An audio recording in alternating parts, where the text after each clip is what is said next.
बिस्मिल्लाहिर्रहमानिर्रहीम। जी अस्सलाम वालेकुम स्टूडेंट्स।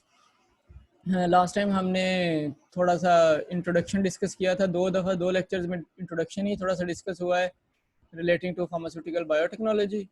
आज हम थोड़ा सा इंट्रोडक्शन डिस्कस करेंगे जब हमने आगे जेनेटिक इंजीनियरिंग पढ़नी है या हाइब्रिडोमा टेक्नोलॉजी पढ़नी है, तो उससे रेलिवेंट थोड़ा सा ओवरव्यू लेना है कि कौन कौन सी चीज़ें यूज़ होती हैं, किस किस तरह से हम उसको प्रोसेस को अडॉप्ट कर सकते हैं। उसमें सबसे पहले तो रेप्लिकेशन का प्रोसेस होता है, जो हमें थोड़ा सा पता होना चाहिए कि रेप्लिकेशन में क्या होता है, या प्रोटीन सिंथेसिस, क्योंकि हमने कहा है कि जो हमारी बायोफार्मास्यूटिकल्स की फील्ड है वो प्रोटीन से रेलिवेंट है, तो वो थेरापेटिक प्रोटीन्स हैं। तो उसके लिए फिर प्रोटीन सिंथेसिस का हमें ज़रा आइडिया होना चाहिए। तो ये पढ़ा हुआ है आपने एफएससी में, तो थोड़ा सा आपको रिवाइज करा देता हूँ। उसमें जीन एक्सप्रेशन के नाम से हम आज डिस्कस करेंगे। सबसे पहले छोटी छोटी डेफिनेशंस हैं। उन डेफिनेशन में सबसे पहले अगर हम कहें कि स्टार्ट करते हैं विद न्यूक्लिक एसिड, जो कि हमने कहा था 1950s में मॉलिक्यूलर बायोलॉजी के साथ डिस्कवर हुआ था, वो डीएनए था। तो उसको हम न्यूक्लिक एसिड कहते हैं। न्यूक्लिक एसिड दो तरह के हैं हमारे, आइदर ये डीएनए होता है या आरएनए। डीएनए जो है वो डीऑक्सी राइबोज न्यूक्लिक एसिड कहलाता है, और आरएनए जो है वो राइबोज न्यूक्लिक एसिड कहलाता है। तो राइबोज शुगर है या डीऑक्सी राइबोज जो है ये शुगर है। न्यूक्लिक एसिड जो है वो हमारा न्यूक्लियोटाइड कहलाता है, वो न्यूक्लियोसाइड कहलाता है। न्यूक्लिक एसिड जो है वो न्यूक्लियोसाइड है एक्चुअली। तो न्यूक्लियोसाइड एक शुगर के साथ अटैच होता है, तो इसको हम कहते हैं डीएनए या आरएनए। तो ये न्यूक्लियस में होते हैं नॉर्मली। यूक्रियोट्स में, सब में, जो एडवांस्ड एनिमल्स हैं सब में, प्लांट्स में, बड़े बड़े में, ये न्यूक्लियस में होते हैं, सेपरेटेड मॉलिक्यूल न्यूक्लियस में होते हैं। लेकिन जो प्रोकैरियोट्स हैं उनमें ये साइटोप्लाज्म में भी होते हैं। उनमें क्योंकि न्यूक्लियस होता नहीं है या न्यूक्लियर मेम्ब्रेन बाउंड्री नहीं होती, तो इसलिए वो साइटोप्लाज्म में होते हैं। तो इनका फंक्शन जो होता है नॉर्मली न्यूक्लिक एसिड का, डीएनए का फंक्शन ये होता है कि वो हेरिडिटरी होता है। उसने हेरिडिटी फंक्शन देने होते हैं, उसने ऑफस्प्रिंग बनाने होते हैं, या फिर उसने मैसेंजर आरएनए बना के फिर आरएनए में प्रोसीड करना होता है। आरएनए का काम जो होता है वो प्रोटीन सिंथेसिस का होता है। तो इसमें हमने बात की न्यूक्लिक एसिड की, तो न्यूक्लिक एसिड जो है वो बना हुआ होता है न्यूक्लियोटाइड से मिलके। न्यूक्लियोटाइड जो है वो एक नाइट्रोजीनियस बेस, जो कि या प्यूरीन हो सकती है या पिरिमिडीन हो सकती है। जो कि प्यूरीन जो है वो डबल रिंग्ड होती है, आपने पढ़ी हुई होगी, डबल रिंग्ड होती है। ये प्यूरीन जो है वो एडनीन और गुआनीन होती है। एडनीन और गुआनीन न्यूक्लियोटाइड अगर हो, नाइट्रोजनस बेस हो, इसको हम प्यूरीन न्यूक्लियोटाइड बेस कहते हैं। या फिर पिरिमिडीन हो सकती है, ये सिंगल रिंग्ड होती है। तो ये साइटोसिन या थायमीन होती है। थायमीन जो है वो डीएनए में होता है, और यूरासिल जो होता है वो आरएनए में होता है। तो थायमीन और यूरासिल आपस में रिप्लेसेंट होते हैं। डीएनए का रिप्लेसेंट आरएनए में यूरासिल होता है। तो पिरिमिडीन बेस डीएनए के फॉर्म में साइटोसिन और थायमीन होती है, और आरएनए में साइटोसिन और यूरासिल होती है। ये नाइट्रोजिनस बेस है। तो न्यूक्लियोटाइड बना हुआ होता है एक नाइट्रोजिनस बेस का, उसके साथ एक शुगर अटैच होती है। शुगर जो है वो राइबोज शुगर होती है, 5 कार्बन की शुगर होती है, 5 कार्बन रिंग शुगर के साथ अटैच होता है। और ये फिर दोनों न्यूक्लियोटाइड बेस जो कि शुगर के साथ एक एंड से अटैच होती है, और दूसरी साइड से फास्फोरिक एसिड या फास्फेट लिंकेज जिसको हम कहते हैं, फास्फेट लिंकेज के साथ अटैच होती है। और ये फास्फेट लिंकेज इसको चेन के साथ अटैच कर देती है। तो एक स्ट्रेटर चेन, चेन के साथ फास्फेट लिंकेज, उसके साथ राइबोज शुगर, राइबोज शुगर के साथ फिर नाइट्रोजिनस बेस। ये जो है नाइट्रोजिनस बेस, ये एक साइड है।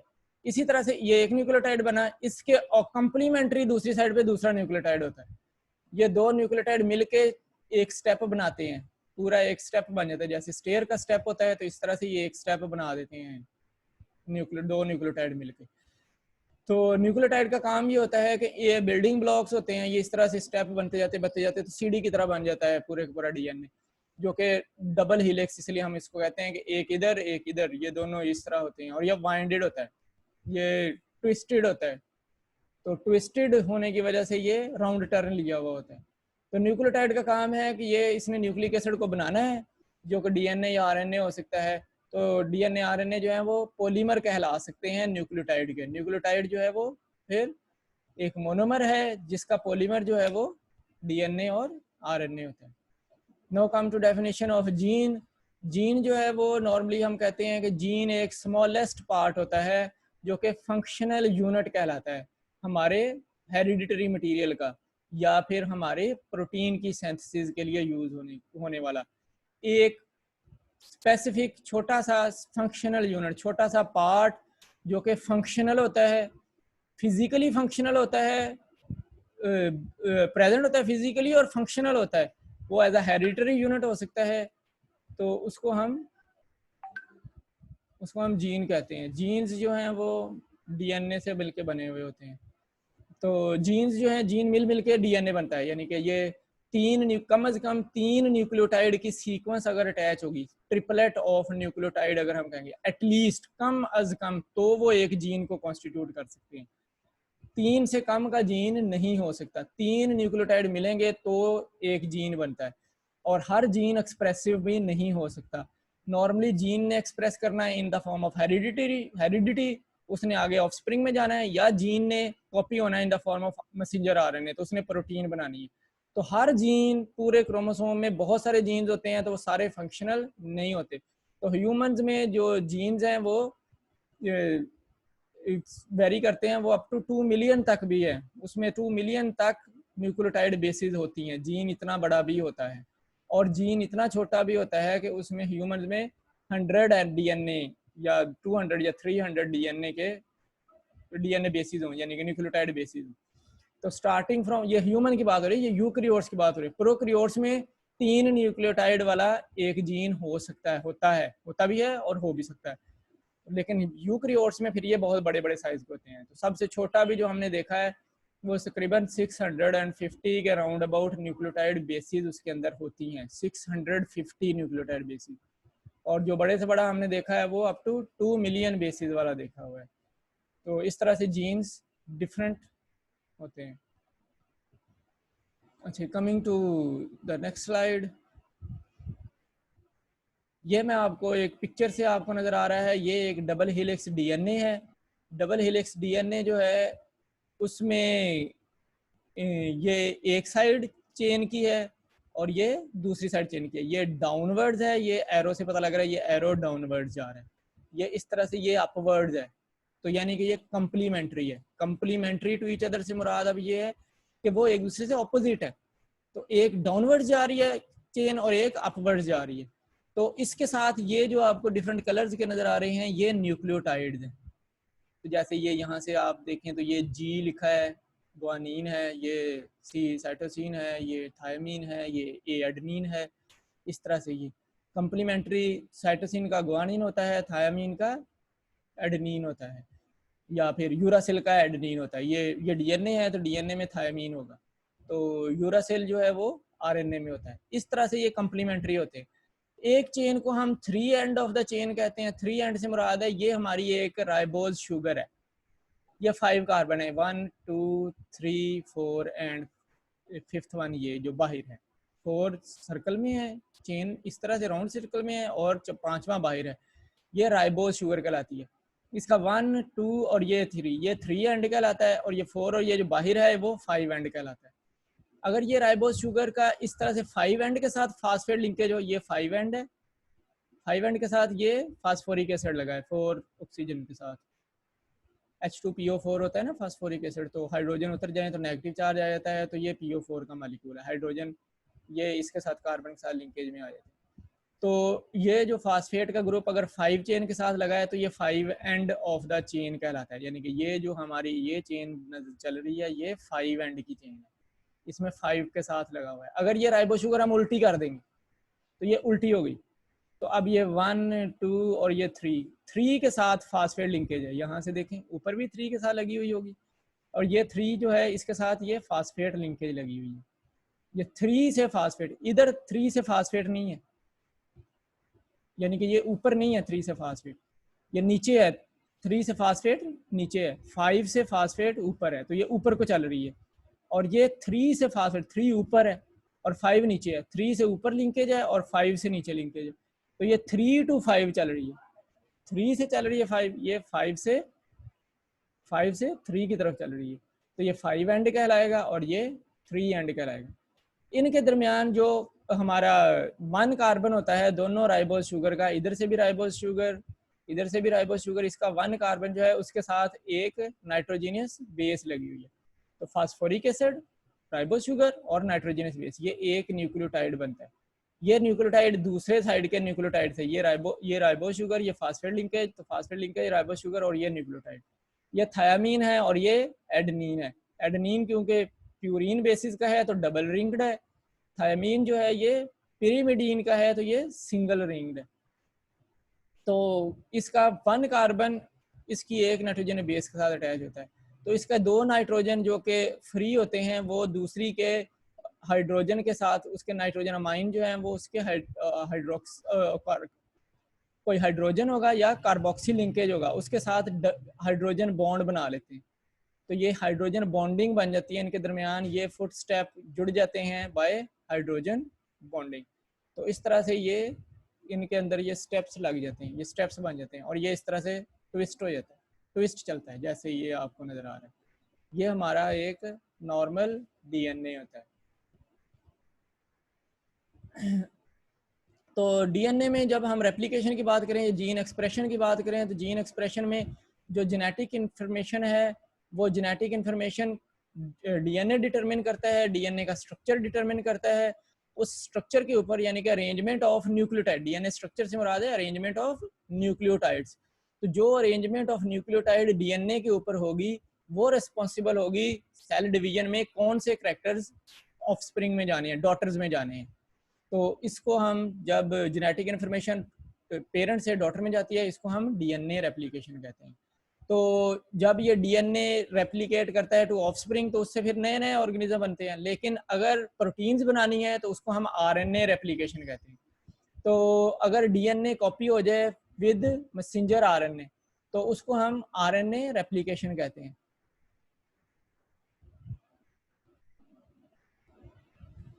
आरएनए रेप्लिकेशन का प्रोसेस जो है वो आरएनए पॉलीमरेज से होता है।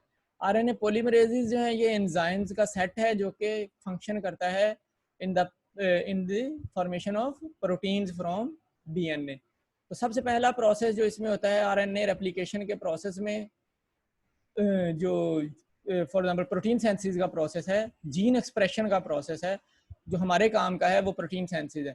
तो उसमें पहला प्रोसेस जो है उसको हम ट्रांसक्रिप्शन कहते हैं।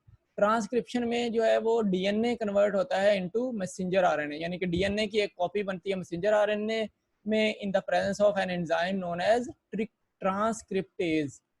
ट्रांसक्रिप्टेज एक एंजाइम है जो कि डीएनए को मैसेंजर आरएनए में कन्वर्ट करता है, ये याद रखना है। तो इसमें होता क्या है कि at least triplet of nucleotide code जो है वो मैसेंजर आरएनए के लिए एक कॉपी बनाता है, यानी कि डीएनए से वो ट्रिपलेट ऑफ कोडोन जो है वो मैसेंजर आरएनए से डीएनए से एक मैसेंजर आरएनए की कॉपी बना देता है। तो ये जो ट्रिपलेट ऑफ न्यूक्लियोटाइड कोड है ऑफ मैसेंजर आरएनए के ऊपर अब जो होगा डीएनए के ऊपर होगा वो नहीं। डीएनए के 3 न्यूक्लियोटाइड्स को कॉपी किया है मैसेंजर आरएनए ने बाय यूजिंग ट्रांसक्रिप्टेज एंजाइम, तो कंप्लीमेंट्री कॉपी कर लेगा। जो कंप्लीमेंट्री कॉपी होगी उसको हम कोडोन कहेंगे। कोडोन जो है वो एटलीस्ट 3 न्यूक्लियोटाइड की बेसिस की है, कम से कम 3 की, इससे बड़ी भी हो सकती है। तो 3 ट्रिपलेट ऑफ न्यूक्लियोटाइड जो है वो न्यूक्लियोटाइड कोड जो है मैसेंजर आरएनए का जो कि पर्टिकुलर अमाइनो एसिड्स को कॉपी कर सकता है। उसमें 3 बेसिस होंगी, 3 पेयर ऑफ बेसिस होंगी एक्चुअली, या एक बेस होगी तो पेयर बनेगा ना जब वो उसके साथ कनेक्ट करेगा, तो इसको हम कोडोन कहते हैं। ये कोडोन बनना प्रोसेस जो है वो ट्रांसक्रिप्शन कहलाता है। डीएनए से कोडोन बन गई, ट्रांसक्रिप्शन यानी कि मैसेंजर आरएनए कॉपी बन गई। मैसेंजर आरएनए से फिर आगे प्रोटीन बनती है, इस प्रोसेस को हम ट्रांसलेशन कहते हैं।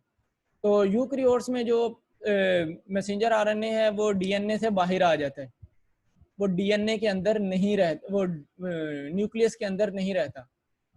दोबारा से थोड़ी सी कंफ्यूजन होगी। यूकैरियोट्स में जब डीएनए से कॉपी बन जाती है न्यूक्लियस के अंदर मैसेंजर आरएनए की, तो मैसेंजर आरएनए न्यूक्लियस को लीव करके बाहर साइटोप्लाज्म में आ जाता है। लेकिन प्रोकैरियोट्स में क्योंकि ऐसा कोई है ही नहीं न्यूक्लियस, तो वो वहीं पे काम करता रहता है। प्रोकैरियोट्स में वो राइबोसोम भी उधर ही होते हैं, उधर ही डीएनए होता है, सब कुछ उधर ही होता है। तो साइटोप्लाज्म में क्योंकि सारा कुछ डिस्पर्स होता है तो वो उधर ही अटैच कर जाता है राइबोसोम के साथ, जहाँ वो कॉपी बनती है वहीं राइबोसोम के साथ अटैच कर जाता है। लेकिन यूकैरियोट्स में थोड़ा सा फर्क होता है। यूकैरियोट्स में क्योंकि न्यूक्लियस होता है तो मैसेंजर आरएनए न्यूक्लियस में बनता है, फिर वो मैसेंजर आरएनए न्यूक्लियस से निकल के साइटोप्लाज्म में आ जाता है। जहाँ पे राइबोसोम एग्जिस्ट करते हैं तो वो राइबोसोम के साथ अटैच कर देते हैं। तो नॉर्मली जो फिर अटैचमेंट का प्रोसेस है वो ट्रांसलेशन का प्रोसेस जो होता है एक्चुअली ये वो 5 एंड से शुरू होता है मैसेंजर आरएनए की। तो 3 एंड जो है वो अटैच ही होता है टुवर्ड्स द डीएनए, यानी कि पहले अनवाइंडिंग होगी। जब डीएनए अनवाइंड होगा तो डीएनए की अनवाइंडिंग में हम कहेंगे कि डीएनए अनवाइंड हो रहा है तो वो दोनों चेन्स, ये हाइड्रोजन बॉन्ड्स ब्रेक हो रहे हैं दरमियान के, जो मैंने आपको पिक्चर दिखाई। हाइड्रोजन बॉन्ड ब्रेक होने के बाद वो बाहर को निकल आता है। तो जो डीएनए अनवाइंड होना शुरू हो जाता है उसमें फिर वो एक एंड किसी एंड से टूट जाएगा, अनवाइंड होगा दरमियान से, और कोई एक एंड टूटेगा तो अनवाइंडिंग शुरू होती है। तो ये एंड नॉर्मली 5 एंड ब्रेक करता है। 5 एंड से ब्रेकिंग होती है। 5 एंड ब्रेक करके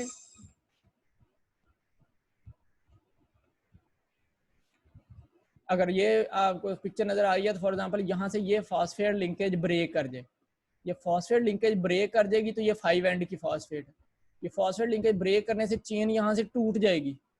चेन टूट कर जाने से ये थोड़ा सा हैंग करने लग जाएगी, ये पार्ट एक साइड जरा हैंग करने लग जाएगी। हैंग करने की वजह से फिर ये जो दरमियान के बॉन्ड है वो ब्रेक होना शुरू हो जाएंगे। जब ये बॉन्ड ब्रेक हो जाना शुरू हो जाएंगे तो ब्रेक होकर ये साइड पे आना शुरू हो जाएगी। तो ये 5 एंड ब्रेक कर जाएगा, 3 एंड स्टिल अटैच रहेगा। ये एंड चेन के साथ ही अटैच है, ये अलहदा हो गया। तो ये कंप्लीमेंट्री पेयर इधर बाहर निकलेगा, ये सिंगल स्ट्रैंडेड एंड इधर हो जाएगा, सिंगल स्ट्रैंडेड एंड इधर हो जाएगा। दोबारा न्यूक्लियोटाइड नए आगे जुड़ना शुरू हो जाएंगे, इधर भी नए आगे जुड़ना शुरू हो जाएंगे। तो ये जो प्रोसेस है इसको हम ट्रांसलेशन कहते हैं। तो ट्रांसलेशन नॉर्मली एक्चुअली होती है राइबोसोम्स के अंदर।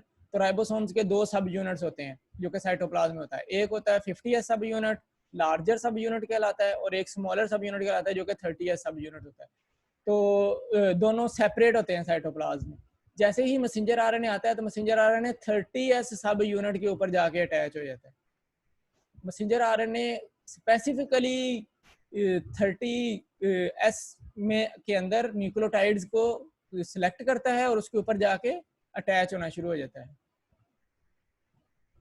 फॉर एग्जांपल ये हमारा डीएनए था, डबल हेलिक्स डीएनए।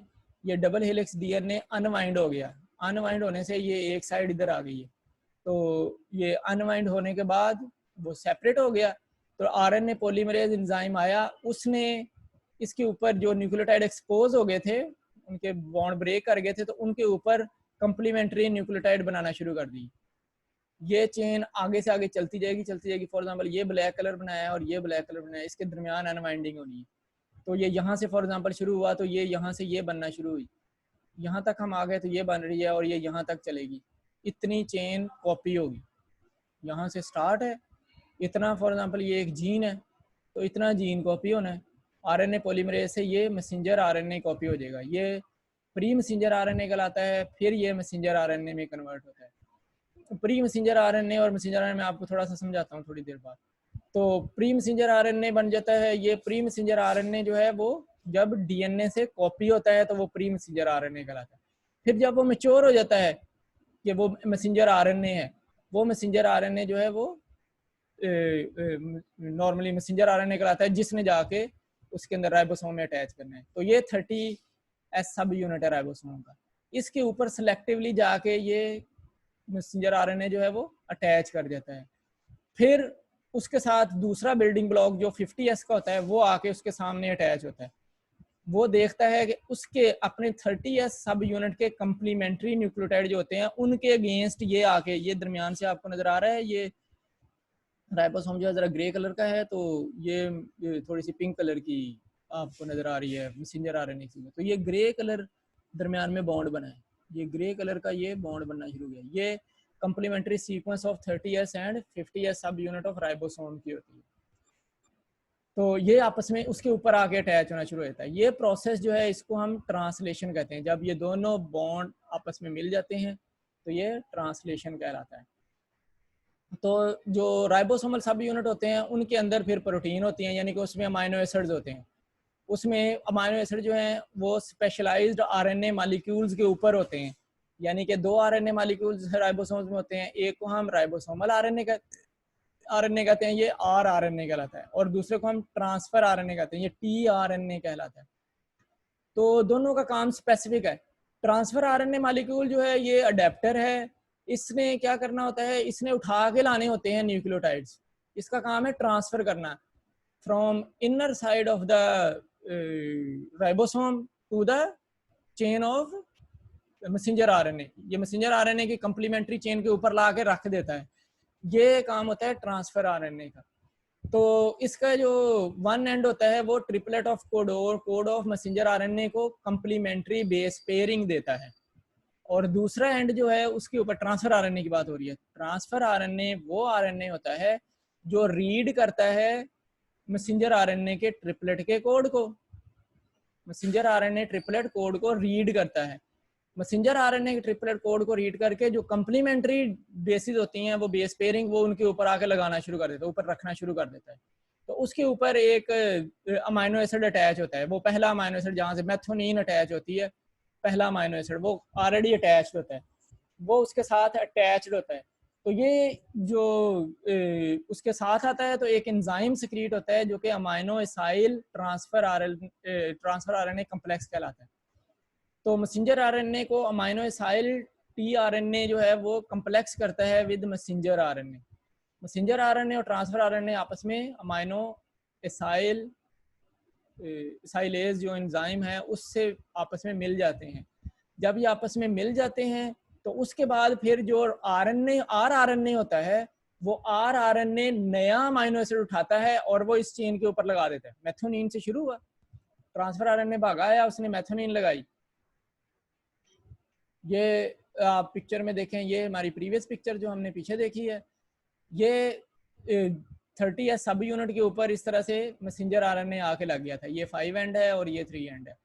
5 एंड क्योंकि शुरू हुआ तो सबसे पहले एक चंद बेस पेयर्स लगे हुए होते हैं, वो बेस पेयर जो हैं वो नॉन फंक्शनल होते हैं, यानी कि वो कॉपी नहीं होते, इनको हम प्रमोटर कहते हैं। ये प्रमोटर जो है ये ज़रूरी होता है, अगर ये प्रमोटर वहाँ पे ना लगा हो तो वो बेस पेयरिंग नहीं होने देता या वो वहाँ से सीक्वेंस नहीं होने देता। ये स्टार्ट के कुछ न्यूक्लियोटाइड्स होते हैं जो प्रमोटर के तौर पे वर्क करते हैं। प्रमोटर एक्चुअली रेप्लिकेशन में पार्टिसिपेट नहीं करता। तो प्रमोटर स्टार्ट में प्रमोटर है, ये बाइंडिंग साइट शुरू हो जाती है, प्रमोटर जहाँ डब्ल्यू आ जाता है तो ये बाइंडिंग साइट शुरू हो जाती है। WA स्टार्ट कोडोन कहलाता है, यहाँ से स्टार्ट कोडोन है, ये स्टार्ट कोडोन है, इससे आगे से शुरू होनी है कॉपिंग। तो ये EPA ये इसका स्ट्रक्चर है, ये दूसरे के साथ जो EPA ही इन ट्रांसफर टू राइबोसोम दूसरे के साथ अटैच करता है, ये स्मॉल सब यूनिट है। तो बड़े लार्जर से ट्रांसफर आरएनए उठ के आता है, स्मॉल के ऊपर आके मैसेंजर आरएनए अटैच हुआ है। जो लार्जर यूनिट ऑफ हमारा राइबोसोम है 50S, उसके अंदर से ट्रांसफर आरएनए निकल के आता है। वो निकल के आता है इसकी कंप्लीमेंट्री जो स्टार्ट कोडोन होता है हमारा, ये स्टार्ट कोडोन जो है वो एडेनिन, यूरासिल और गुआनिन का है, 3 का है। तो इसके अगेंस्ट कंप्लीमेंट्री ट्रांसफर आरएनए उठ के आएगा फ्रॉम लार्जर कोडोन।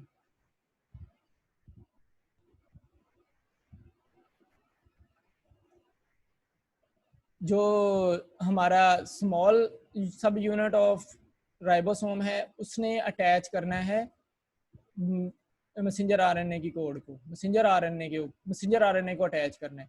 उसमें पहला पोर्शन जो है उसको हम प्रमोटर कहते हैं। प्रमोटर एक स्पेशलाइज्ड सीक्वेंस होती है, वो सीक्वेंस रिक्वायर्ड होती है टू स्टार्ट अ रेप्लिकेशन।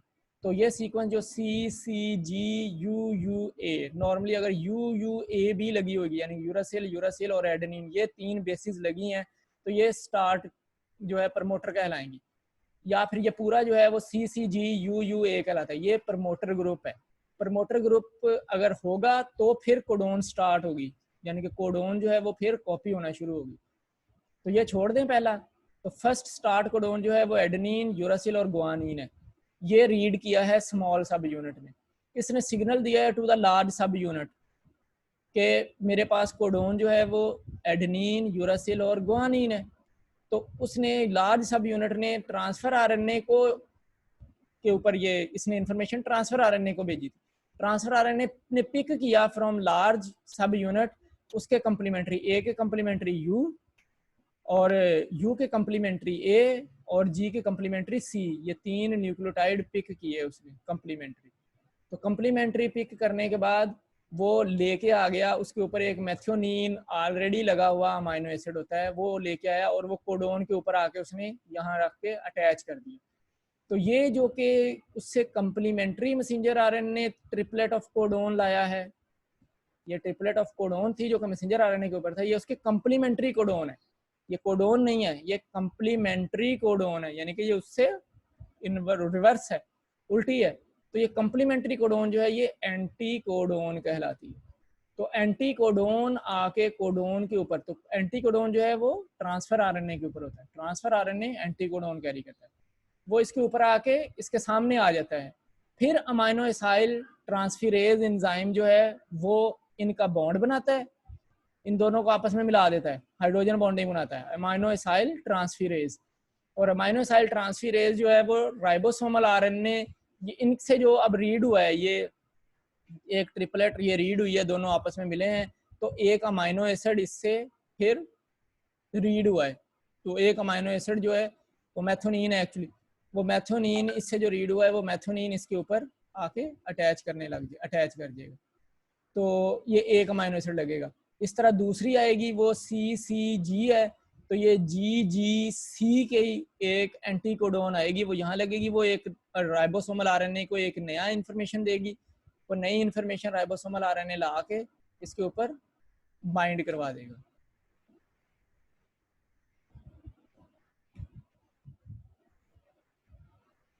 तो अब मैसेंजर आरएनए को अमाइनो एसाइल ट्रांसफर आरएनए ने, अमाइनो एसाइल ट्रांसफिरेज जो एंजाइम है उसने मैसेंजर आरएनए और ट्रांसफर आरएनए का एक कम्प्लेक्स बना देना है विद एंजाइम। तो ये जब क्लोजली हेल्ड होंगे तो वो फैसिलिटेट करेंगे बेस पेयरिंग, यानी कि बेस पेयरिंग हो गई, वो क्लोजली हेल्ड किया तो बेस पेयरिंग होगी, यानी कि उनमें हाइड्रोजन बॉन्ड दोबारा इनिशिएट होना शुरू हो जाएगा। तो जब वो बेस पेयरिंग हो जाएगी तो ये बेस पेयरिंग रीड की जाएगी, इस बेस पेयरिंग के मुताबिक आरएनए जो है राइबोसोमल आरएनए वो एक अमाइनो एसिड उठाएगा, वो चेन के ऊपर लगा देगा, तो इस तरह से ट्रांसक्रिप्शन हो जाएगी। अच्छा, इसी तरह से फिर एक प्रोसेस है जिसको हम जीन स्प्लाइसिंग कहते हैं, सिमिलर प्रोसेस है, ये प्रोटीन सिंथेसिस का ही प्रोसेस है। प्रोटीन सिंथेसिस में यूकैरियोट्स में और प्रोकैरियोट्स में थोड़ा सा फर्क होता है। प्रोकैरियोट्स जो मैंने अभी आपको दिखाया सारे का सारा एक जगह से मैसेंजर आरएनए कॉपी हुआ, ये हमने अभी देखा है, ये मैसेंजर आरएनए डीएनए से यहाँ से कॉपी हुआ है, वो मैसेंजर आरएनए ये आ गया, ये मैसेंजर आरएनए राइबोसोम के अंदर लगा और उससे प्रोटीन बनना शुरू हो गई, उससे उसके ऊपर ग्रुप लगे और प्रोटीन बनना शुरू हो गई।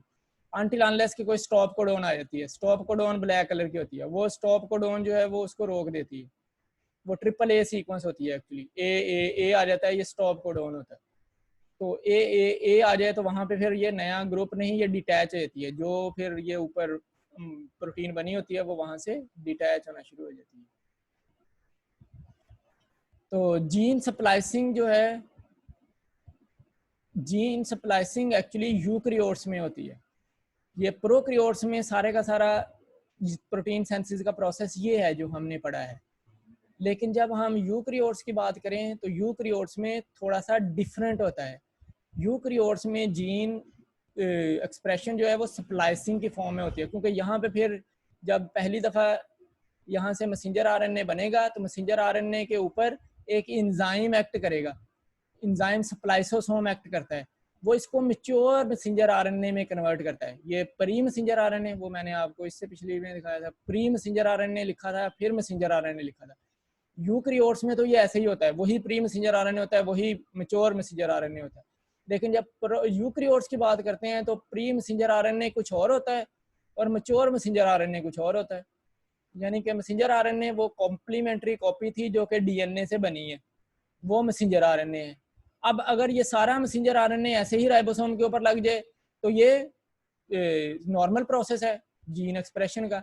लेकिन अगर इसमें से कुछ पार्ट जो है वो फंक्शनल रहें और कुछ डिसफंक्शनल हो जाएं, फॉर एग्जांपल मैंने कहा ये पहले 3 फंक्शनल रहे, अगले 3 डिसफंक्शनल हो गए, अगले 3 ने यहाँ पे आके कोड ही नहीं किया, और उससे अगले 3 फंक्शनल हैं, अगले 3 फिर डिसफंक्शनल हो गए। तो प्री से जो मैच्योर मैसेंजर आरएनए बना उसमें वो नहीं है, ये 3 के आगे अगले 3 नहीं है, अगले 3 खत्म हो गए और अगले 3 आगे आगे हैं। तो नया मैसेंजर आरएनए बना है जिसमें से दरमियान में से कुछ ना कुछ न्यूक्लियोटाइड जो हैं वो मिस हो गए हैं, वो डिसफंक्शनल हो गए हैं। ये जो डिसफंक्शन हो जाने का प्रोसेस कहलाता है ये स्प्लाइसिंग कहलाता है। तो दो मैसेंजर आरएनए फिर दो पार्ट्स में कन्वर्ट हो जाता है। एक पार्ट को हम इंट्रोन कहते हैं और एक पार्ट को हम एक्सोन कहते हैं। इंट्रोन जो होते हैं, अगर ये हमारा एक मैसेंजर आरएनए है, डीएनए से हमने, ये डीएनए है फॉर एग्जांपल, इस डीएनए से एक कॉपी बनाई है जो कि मैसेंजर आरएनए की है, उसमें वो सारे न्यूक्लियोटाइड कम्प्लीमेंट्री कॉपी हो जाएंगे। फॉर एग्जांपल ये टर्मिनेशन सीक्वेंस लगाई है, ये प्रमोटर लगाया है, ये टर्मिनेशन लगाया है, तो यहाँ से शुरू हुआ यहाँ तक, यहाँ से वो कॉपी हो गया, उसी तरह से जो उसका कम्प्लीमेंट्री होगा वो प्राइमरी मैसेंजर आरएनए में कन्वर्ट हो गया। अब जो प्राइमरी मैसेंजर आरएनए है उसके अंदर दो ग्रुप्स एग्जिस्ट करते हैं, एक्सोन्स एंड इंट्रोन्स।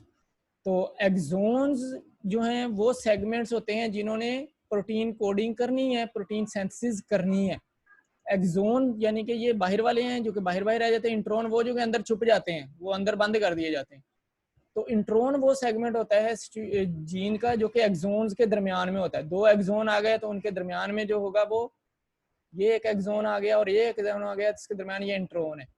दो एक्सोन्स के दरमियान जो पार्ट है वो इंट्रोन कहलाता है। और ये कोडिंग में पार्टिसिपेट नहीं करता, प्रोटीन सिंथेसिस में पार्टिसिपेट नहीं करता। और ये पार्टिसिपेट इसलिए नहीं करता क्योंकि स्प्लाइसोसोम एंजाइम इसको हाइड करा देता है, इसको पीछे ले जाता है, इसको ऐसे खींच के पीछे ले जाता है, स्प्लाइस कर देता है, इसको पीछे खींच देता है।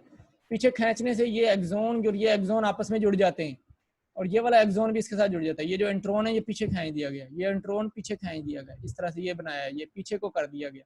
ये एक्चुअली पीछे हो जाता है तो ये हाइड हो जाता है और एक्सोन एक्सोन के साथ मिलके इस तरह से एक मैसेंजर आरएनए बन जाता है। तो ये प्राइमरी मैसेंजर आरएनए ट्रांसक्रिप्ट थी, ये मैच्योर मैसेंजर आरएनए ट्रांसक्रिप्ट बन जाती है। तो स्प्लाइसोसोम ने करना है कि जो इंट्रोन पार्ट्स हैं उनको रिमूव कर देना है ताकि जेनेटिक शफलिंग हो जाए या जीन की रीअरेंजमेंट हो जाए, जो कि फिर प्रोटीन थोड़ी सी डिफरेंट बना देगा। वो प्रोटीन जो है वो थोड़ी सी डिफरेंट इसलिए होगी क्योंकि हमारा जो आगे से फंक्शन भी परफॉर्म होना होता है वो डिफरेंट तरीके से परफॉर्म होना होता है और जीन नए से नया बनना होता है, नए से नया प्रोटीन एक्सप्रेशन नए से नई होनी होती है और नए कम्बिनेशन बनने होते हैं। इसलिए इंट्रोन जो है वो वहाँ से निकाल दिए जाते हैं और एक्सप्रेशन जो है वो 1 to R चेंज हो जाती है।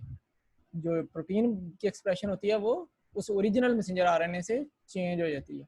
इसको हम जीन स्प्लाइसिंग कहते हैं। तो अगर मैं कहूँ कि ये एक डीएनए था, डीएनए से कॉपी बनाई गई मैसेंजर आरएनए की, ये 5 एंड ऑफ डीएनए है और ये 3 एंड ऑफ डीएनए, इससे कॉपी बनाई गई एक मैसेंजर आरएनए की।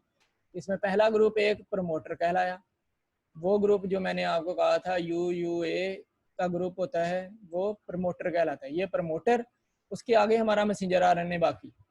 तो उस मैसेंजर आरएनए को अगर हम देखें तो ये यहाँ से शुरू हुआ, ये 5 कैप को इस तरह से उल्टे जी से लिखते हैं और 3 को हम ए से, क्योंकि यहाँ पे स्टॉप कोडोन लगी होती है, 3 ए से या 4 ए से या 5 ए से स्टॉप कोडोन लगी है। तो ये डीएनए से कॉपी हुआ, यहाँ से कॉपी हुआ, ये अगर मैं ऑरेंज कहूँ तो ये ऑरेंज कॉपी हुआ, ये ग्रीन से ग्रीन, ये ब्लू से ब्लू, ये ग्रीन से ग्रीन, ये ब्लू से ब्लू, ये ग्रीन से ग्रीन और ये रेड से रेड कॉपी हुआ। ये डीएनए से मैसेंजर आरएनए कॉपी हुआ। इसको इनिशियल ट्रांसक्रिप्शन कहते हैं, इनिशियल ट्रांसक्रिप्ट, या ये प्राइमरी मैसेंजर आरएनए कहलाया। इसमें से अब ये जो एक्सोन्स हैं और ये इंट्रोन्स हैं, इंट्रोन्स वो पार्ट हैं जो एक्सोन्स के दरमियान है और वो जीन एक्सप्रेशन में फंक्शनल नहीं है। इनको स्प्लाइसोसोम एंजाइम ने यहाँ से निकाल देना होता है। एक्चुअली वो स्ट्रेच करता है पीछे को और ये पीछे निकाल देता है, इनको निकाल के ये वाली आपस में जोड़ देता है, ये ग्रीन ग्रीन के साथ जुड़ जाता है। तो ये ग्रीन ग्रीन ग्रीन आपस में जुड़ जाते हैं। इतना पार्ट ऑफ जीन कॉपी तो हुआ है डीएनए से, इतना कॉपी हुआ है, यहाँ पे भी कॉपी हुआ है, लेकिन उसने प्रोटीन नहीं बनानी। तो प्रोकैरियोट में ऐसे नहीं होता, प्रोकैरियोट में तो ये स्प्लाइसिंग का प्रोसेस ही नहीं है, उसने बना देनी है। तो जब हमने प्रोकैरियोट्स को यूज करके हमारी प्रोटीन हमने बनानी होगी तो फिर हमें इसके लिए केयर करनी पड़ेगी। अच्छा, इस प्रोसेस को हम जीन स्प्लाइसिंग कहते हैं। तो ये एक इम्पोर्टेंट प्रोसेस है जीन स्प्लाइसिंग। अगला टॉपिक जो है हमारा वो है, जो पहला टॉपिक है हमारा बायोटेक्नोलॉजी का, वो जेनेटिक इंजीनियरिंग कहलाता है। जेनेटिक जी बस कर दें, बस अगला लेक्चर भी लेना है? नहीं सर जी। चलो इंट्रोडक्शन। जेनेटिक इंजीनियरिंग जो है वो इंजीनियरिंग का प्रोसेस है जीन्स के साथ। अगर हम जीन की इंजीनियरिंग कर दें तो ये जेनेटिक इंजीनियरिंग कहलाएगी। फॉर मतलब क्या है कि हम डेलिबरेटली, हम खुद से मॉडिफाई कर दें किसी भी ऑर्गेनिज्म का जो जीन है या उसकी जो जेनेटिक इंफॉर्मेशन है, हम उसको चेंज कर दें डेलिबरेटली, सेल्फ। तो वो जो डेलिबरेटली चेंज होगी उसको हम जेनेटिक इंजीनियरिंग कहेंगे। और ये डेलिबरेटली हमने कोई बुरा चेंज नहीं कर दिया, ये हमें रिक्वायर्ड है, हमने अपनी तर्ज से किसी चीज़ को चेंज कर दिया है ऑर्गेनिज्म के जेनेटिक इन्फॉर्मेशन को। उसमें वो मेल फंक्शन थी, हमने वो मेल फंक्शन निकाली और हमने कोई फंक्शन डाल दी, नया जीन डाल दिया, तो जीन में हमने डेलिबरेट चेंज कर दिया। अब वो कॉपी उस जीन की नहीं बनेगी, अब वो नया की बनेगी, नए जीन की कॉपी बनेगी, तो पुराने वाले की नहीं बनेगी। तो इसलिए ये डेलिबरेट चेंज हुई, तो इसको हम डेलिबरेट चेंज को जेनेटिक इंजीनियरिंग कहते हैं। इसका दूसरा नाम जो है वो रिकम्बिनेंट डीएनए टेक्नोलॉजी है, इसको हम जीन क्लोनिंग भी कहते हैं। तो आइदर जेनेटिक सर जी इंजीनियरिंग या रिकम्बिनेंट डीएनए टेक्नोलॉजी या जीन क्लोनिंग। हाँ जी बस कर दें। जी, बस बस यही स्लाइड है। दो तरह के ऑर्गेनिज्म बन सकते हैं जब हम जेनेटिक इंजीनियरिंग का प्रोसेस बनाते हैं, एक है ट्रांसजेनिक ऑर्गेनिज्म और दूसरा है सिसजेनिक ऑर्गेनिज्म। अगर हम जेनेटिक इंजीनियरिंग में जो जीन ऐड कर रहे हैं इनटू द होस्ट सेल, वो डिफरेंट स्पीशीज का है, यानी कि हम बैक्टीरिया का ह्यूमन में ऐड कर दें या वायरस का बैक्टीरिया में ऐड कर दें, तो ये जो ऑर्गेनिज्म नया बनेगा उसके अंदर दो डिफरेंट जीन्स बन जाएंगे। तो अगर अनदर स्पीशी का होस्ट में डाल दें तो ये ट्रांसजेनिक ऑर्गेनिज्म कहलाएगा। और अगर सेम स्पीशी का हम ऐड करेंगे, जो स्पीशीज आपस में ब्रीड कर सकते हैं, यानी कि ह्यूमन का ह्यूमन में, बैक्टीरिया का बैक्टीरिया में, वायरस का वायरस में, तो ऐसी स्पीशीज जो हैं या मैमल्स का मैमल्स में, इनका अगर हम आपस में डालें जो कि नेचुरली ब्रीड कर सकते हैं, तो उनको हम सिसजेनिक ऑर्गेनिज्म कहते हैं। तो जेनेटिक इंजीनियरिंग में दो तरह के बन सकते हैं, आइदर ट्रांसजेनिक या सिसजेनिक। ट्रांसजेनिक जो है वो